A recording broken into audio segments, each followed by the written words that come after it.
Hello everyone, and thank you for joining me for this presentation. It's going to be Ansible Mikrotik Mass Configuration Fast by Greg Soule. I happen to be Greg Soule, and I had planned on doing this presentation at the MUM, and I'm not going to let the virus stop me, so I'm going to go ahead and present it here.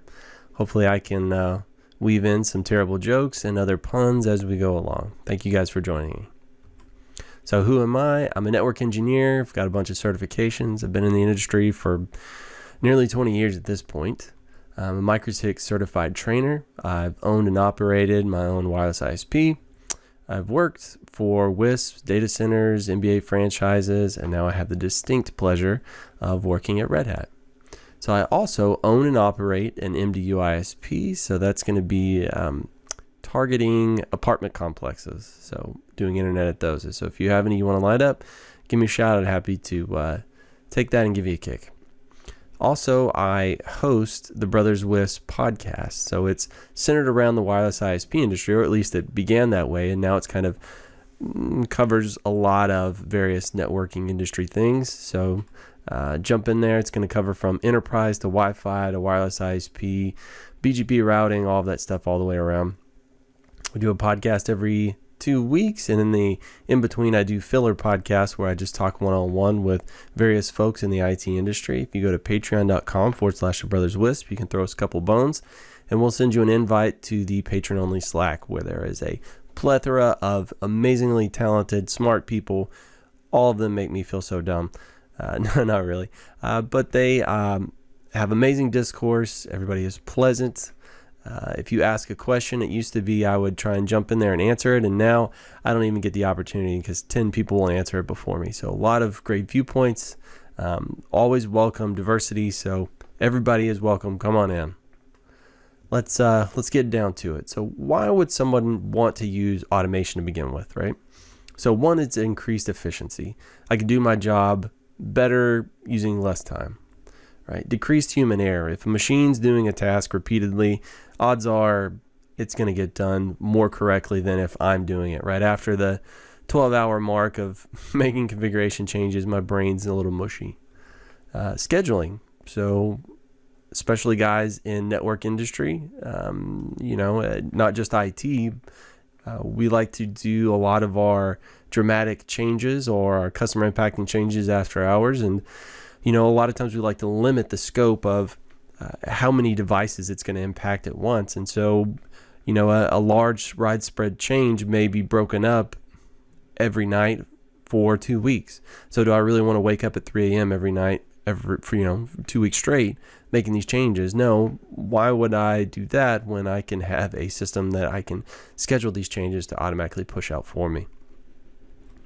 Also saves time. This is a really easy one. Say I've got an apartment complex, I don't know, with 135 devices in there. They're all Mikrotik.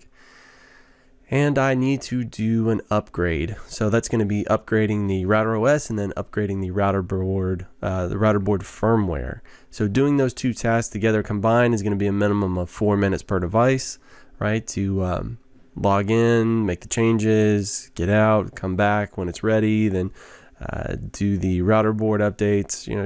It's a very time consuming process. So if you have 135, it takes 4 minutes a piece, that's going to be somewhere around 9 hours straight of just clicking, making those changes. Wherein if you use an automation system like this, it's going to turn that down to, 30 seconds if you wanted to do the whole complex at a single time. Not only that, but I can schedule it so I don't have to be there to do it. And also it can save you money. Right? To me, time directly correlates to money. That's one thing I can't get is more time. So also a lot of times with like mundane menial tasks, I would bring in some outside assistance to help me do some of those. And if I don't have to do that, then it saves me money. Easy peasy. So what is Ansible? It's an open source automation platform maintained by Red Hat. It installs very quickly. It can maintain just about any device, right? Whether it's a server, a security like a firewall, routers, switches, really pretty much anything that this joker can SSH into, it can take care of. It uses a push rather than a pull architecture. So some of the other ones like Puppet and Chef, they run generally a client on the end device that will reach out to the server and pull configurations. This, on the other hand, Ansible will push. It'll reach out to the end user device and make the configuration change. Let's see, the southbound interface commonly for our network infrastructure is going to use SSH, Secure Shell. There are other southbound interfaces it can use, but for everything I touch, this is what I want, as well as for the Mikrotik. It also has northbound interface, so some of your other tools can actually call Ansible to make changes, right? So if you've got, say, Cisco, DNA system, it can actually reach out to Ansible and then fire off some other stuff if you wanted it to, or vice versa. What else? It's built using Python modules. So, but do you need to know how to use Python? No, you don't necessarily need to use to be a Python programmer, that is. So there are modules for many manufacturers. Think about modules as a plugin. So if you've got Cisco and you need to be able to talk to a Cisco device, use a module specifically designed for that. So that way it can interface with the Cisco device and kind of more intelligent understand what it's returning back and then how to communicate with it. And for Mikrotik, there is a Router OS module for operating directly with Mikrotik devices. So there are a handful of files. And it can be a lot of files depending on how you break things out, but really there's only a few, and I'm just going to cover a few here, the ones that we're actually going to run into. So inventory files maintain a list of devices and their groups. So really all of your kit is going to be listed in here and how to connect to it. So if you've got, say for example, an apartment complex, you would, and by default it's the host file, you would go into the host file and add all the devices in there, and then maybe some additional variables. We'll cover that in a minute. But it's really, this is my database of devices, my list of devices. And then you have playbooks, which are lists of tasks that you can run against a device. So a playbook is, hey, go out and do all these things to this device. Go out and update this password for this user on all these devices, right? So it's really just what are the things you want to accomplish. And then last, I'm going to cover roles. And roles are kind of a modular way to break out your playbooks. So you can build up a playbook that does all of these things, but then you can take the individual pieces, break them out so that you can call them later, kind of like a function in programming. So how do we install Ansible? First, you choose your Linux from their install guide, and this is just a little snippet, so there's a lot of different operating systems that are supported, and then there's also the source that you can build from directly, and I'll show you installing it on CentOS 8. So again, this is a clean CentOS install, minimal install. First, you install the EPL repository. Pretty fast, and then the install of Ansible itself, it's going to pull a bunch of Python packages and the compiled version installed, and then test the Ansible. That's pretty much it. Very quick, simple install. Alright, so now we have Ansible installed, we can move on to the host file as described earlier. So in my host file, this is what I've put in for my lab kit. So you can see at the top is a group name.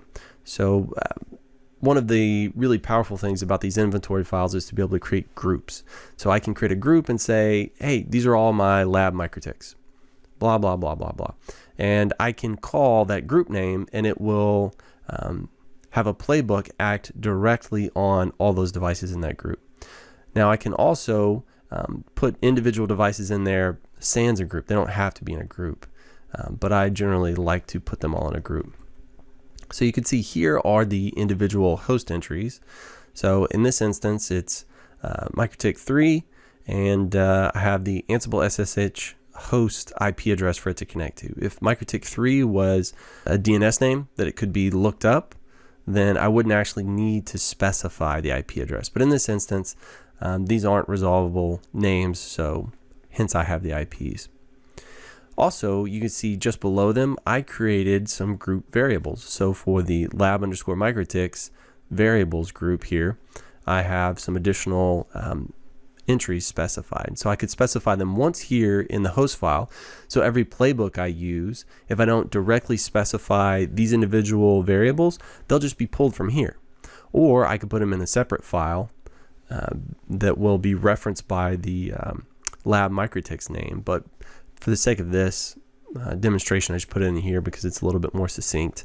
Or I could add these variables in every playbook. So you can see kind of putting them in a group setting like this makes it a little bit more efficient. I don't have to keep repeating these every single playbook I write.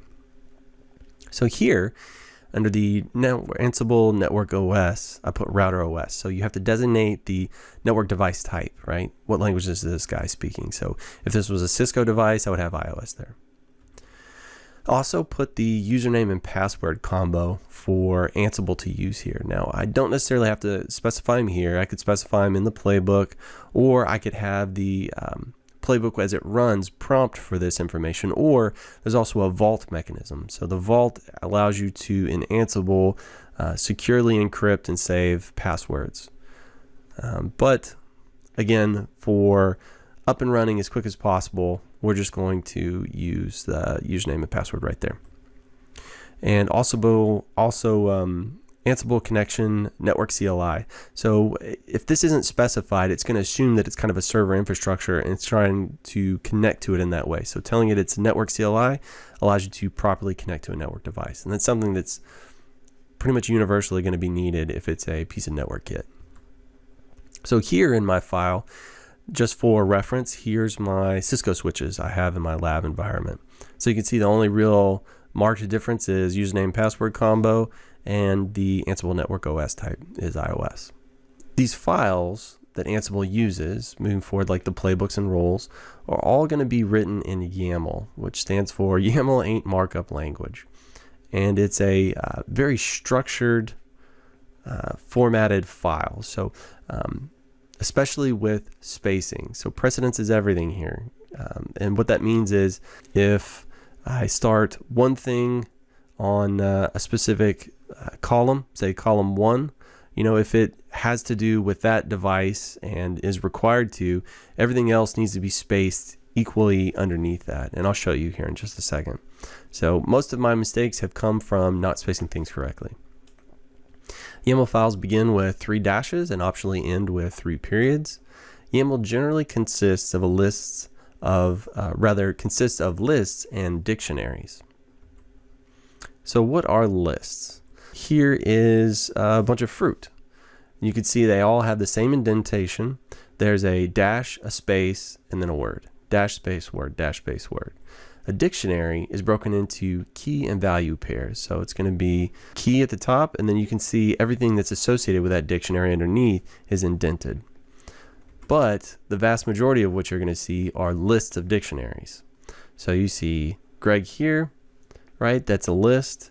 It spaces over, and then you have the dictionary information. And then the next item in the list is going to be Tom, right? Everything indented over. And then look under his skills. That's also another list. See how they're indented over and they have the dash, and then opera singing, acting like a fool, right? So all of that kind of modularly breaks down, and you can keep breaking things down.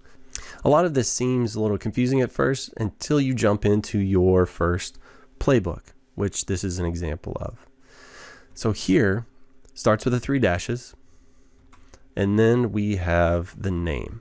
So I love how pretty much every step along the way in a YAML file has the name option, because whenever you run it from the command line, the name will actually pop up. As it's moving through, you'll pop up and then see it processing. So it's a very verbose way of showing you what's going on. So be very descriptive with these names.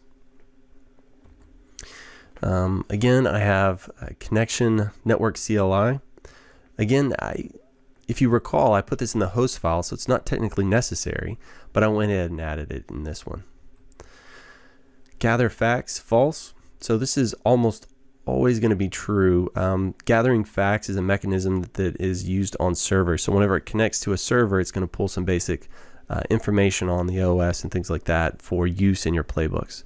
And so most of the network kit that's going to be connected to doesn't interact well with this, so just pretty much universally leave that false. And again, that could have been in the host file under the variables. So here, whenever you say hosts, this is going to be either a individual hosts, comma separated list of hosts, group, list of groups, or the all keyword. It's really just saying, who is this playbook going to be run against? And in this instance, for this playbook, it's all lab Mikrotiks, all the devices in that group. Next is the tasks. So tasks are everything in a list below that are going to be actually executed against these hosts. So again, I love to name this stuff so that it'll pop up on the command line as it's being run. RouterOS command, this is the RouterOS module, right? So how do you communicate with this guy? It's kind of like if RouterOS is French, then iOS is English, and you just have to tell it, hey, use this module so that you can speak correctly with this guy. And then last is the actual command that's going to be run on the device itself. And as you can see, commands, colon, and then whatever the Mikrotik CLI command would have been. In this instance, it's going to go to interface wireless and set wireless LAN 2 or whatever the default interface that was named wireless LAN 2, turn on adaptive noise immunity for APN client mode. So running a playbook is actually extremely easy. It's Ansible-Playbook and then whatever the file name is. There's also, just as a note, additional CLI options that are available. So you can add the -i and then modify the inventory, say for example. So over here on Ansible, I'm going to navigate to the folder that I actually have this stuff in. It's in the etc. Ansible folder. And so it's going to be Ansible Playbook, and it's Mikrotik, wireless LAN 2, adaptive noise immunity, YAML. As you see, it listed the playbook, the name I gave it, the task, the individual task that it's running, which is enable wireless LAN 2. And there you go. You can see as it moved through the different devices, on that individual task it said okay, okay, okay, completed for all of them.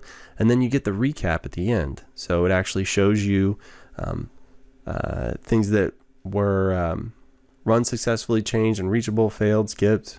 All right, let's look at a second playbook example. So on this one, it starts much the same as the other ones with the names, hosts, gather facts. Here I added an additional option, strategy free. So setting strategy free says, as you hit a task, normally what happens is, as you hit a task, it wants to complete that task for all the devices that it's running on before it moves on to the next. Telling it strategy free basically says, hey, as Mikrotik 1 completes task 1, just have it go ahead and go to the next task. Don't wait on everybody else.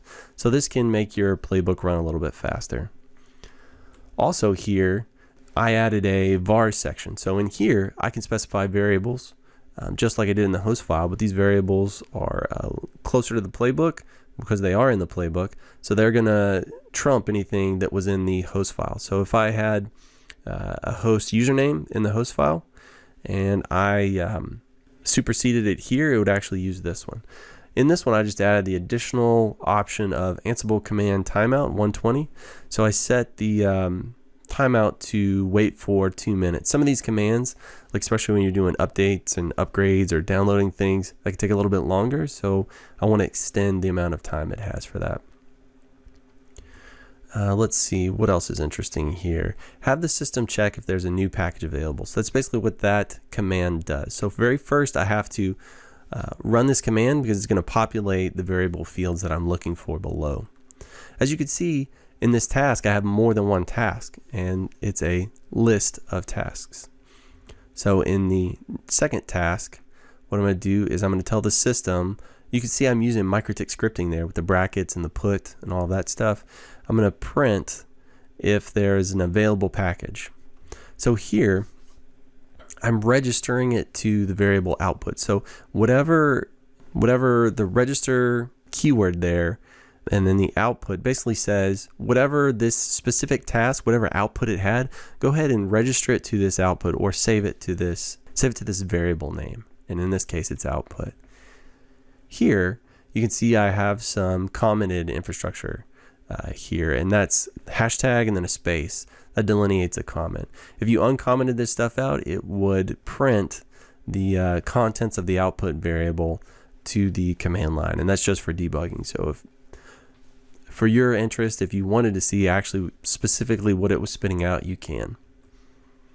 Here, in the final task being run, there's a when condition, and this in essence says, hey, when this condition is met, whatever it happens to be that I'm specifying after when, then go ahead and run this task. Apply whatever the commands are of this task. If they don't reach the condition required, then don't run them.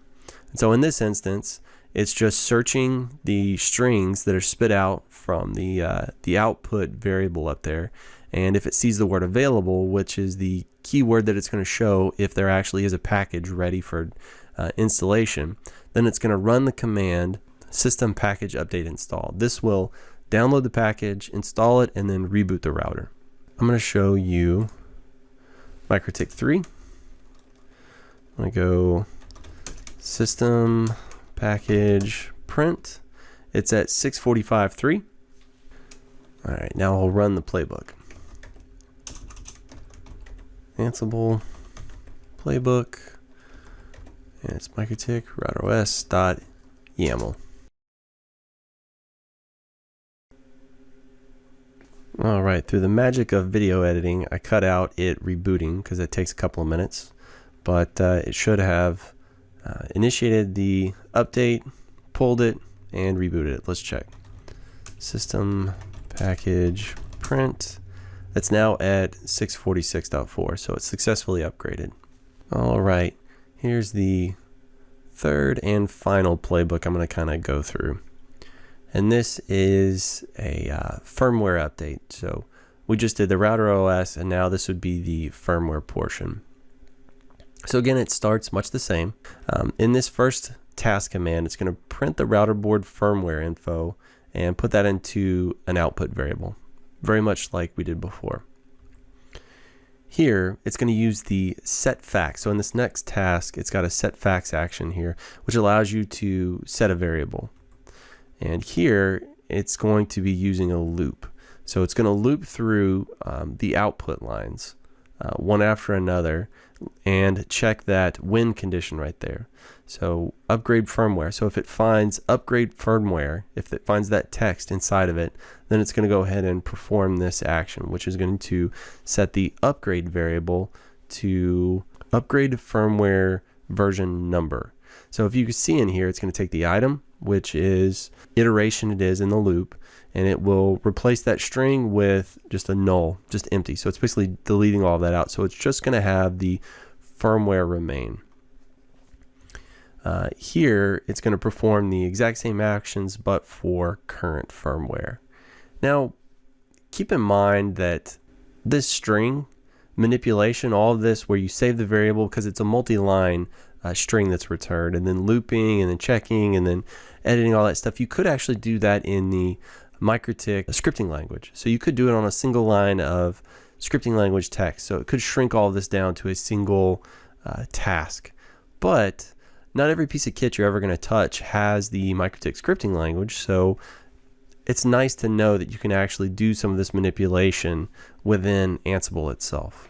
So just kind of use this as a reference. It could have been shrunk down a lot, but I really wanted to show you guys how this operates. So the second part of that task, or rather that playbook, the task section of that playbook, is going to be doing a when condition. And Ansible has this interesting little option where it can compare version numbers. So it's comparing the current variable, the version number, if it's less than the upgrade one, right? So we've got a newer version, then go ahead and perform the action above, and that is to issue a system router board upgrade, which will tell it to go ahead and install the firmware.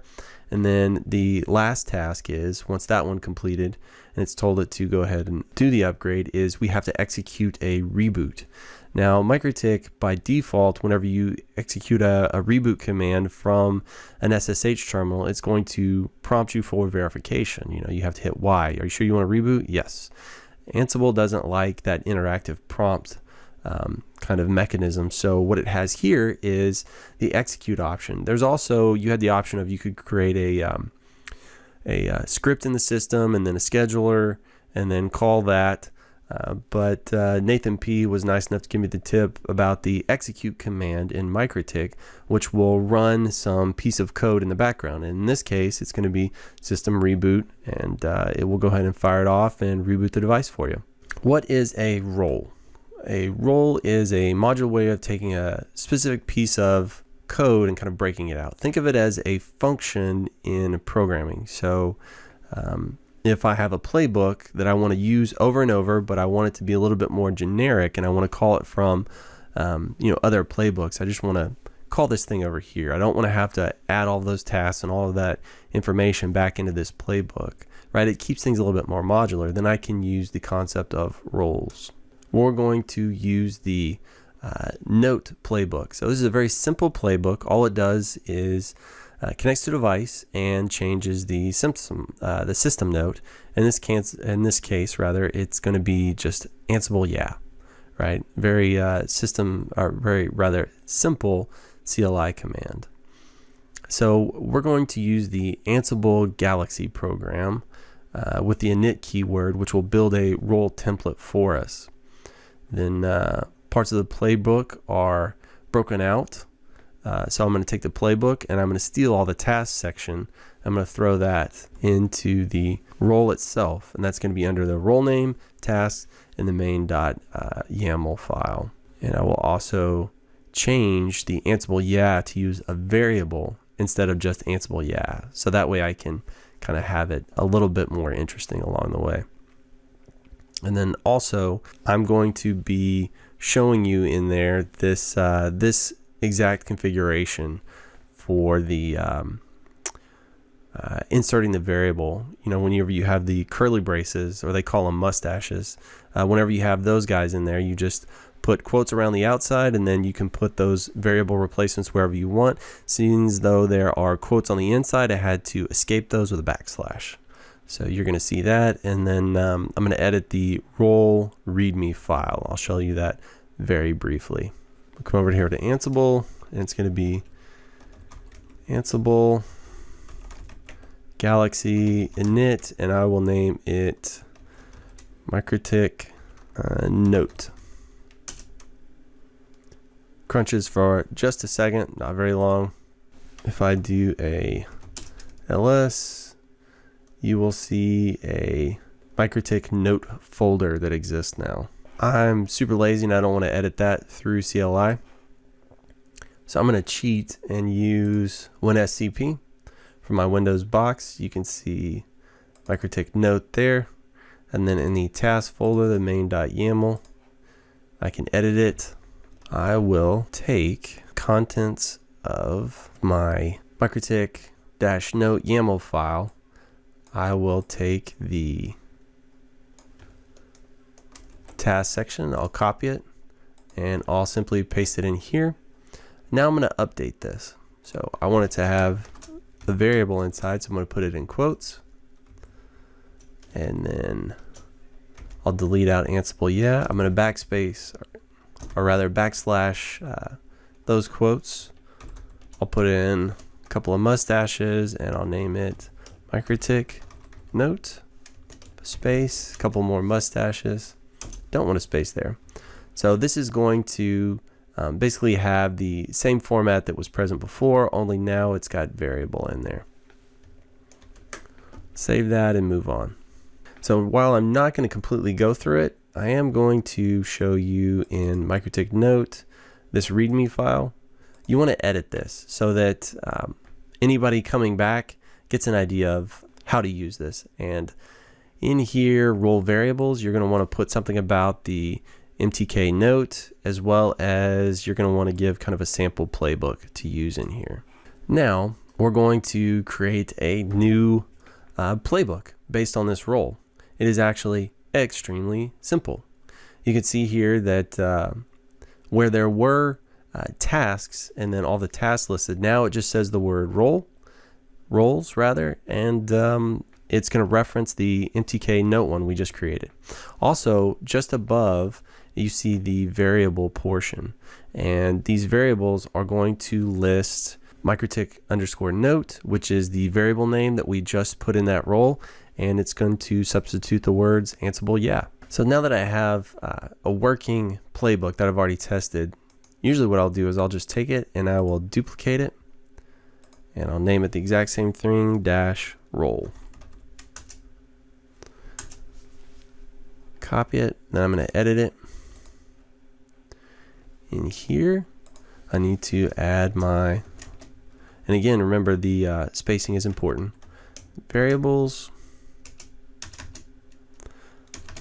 And I will add mtk_note and Ansible, yeah. And then I will get rid of tasks. Now it is roles. And the single role I'm running is mtk note. So you can definitely see how your playbooks get much smaller once you start utilizing roles. That's saved. Now I will check system note print. It's currently Ansible yeah, so I will change it to set note equals Greg, and now I'll go and run the playbook. Ansible playbook, and it is Mikrotik note role.yml. Alright, so the Mikrotik note is set. I'll go back and verify, print, and you can see it did Ansible yeah. So what's left? Resources, you've got my blog where I very occasionally add stuff. Brothers Wisp, that's the podcast link. Here's my GitHub repository, so any of the scripts you saw here plus more, I'm always adding more, are going to be in there as playbooks and roles. I'm going to try and convert most things to roles because they are more modular and easier for you to use. All you have to do is download the folder and then just call it as a role. And then here's the link to Ansible itself. And if you guys have any questions or comments, please fire them at me. Add me on LinkedIn, join me on Patreon so you can get in the Slack. And thank you, and we'll see you again soon.